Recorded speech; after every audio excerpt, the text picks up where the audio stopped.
तर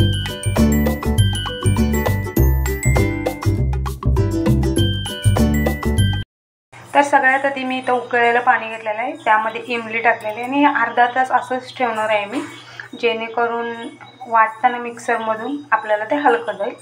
एका साईडला मी इथं गूळ घेतलेला आहे आणि ते तेल टाकलेलं आहे थोडं, त्यातनं ते गूळ वितळायला टाकणार आहे सगळं.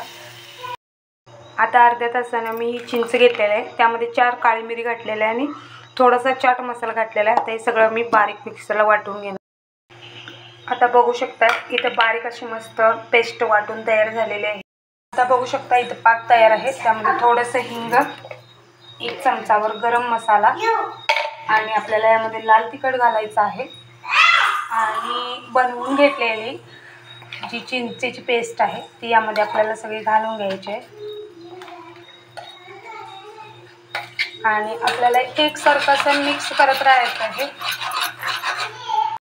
सगळ्यात शेवट यामध्ये आपल्याला अर्धा चमचा आमचूर पावडर घालून घ्यायचं आहे आणि परत सगळं मिक्स करून घ्यायचं आपल्याला.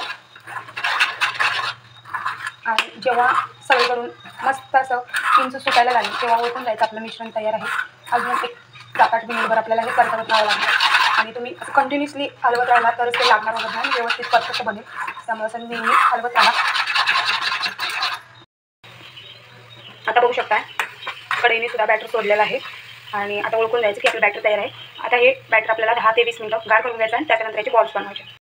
सुरुवातीला असं हाताला तेल लावून घ्यायचं आहे आणि अशी छोटी छोटी गोळे घेऊन आपल्याला असं छोटे गोळे करायचे आणि या पद्धतीने साखरेमध्ये आपल्याला असे गोळवून घ्यायचे.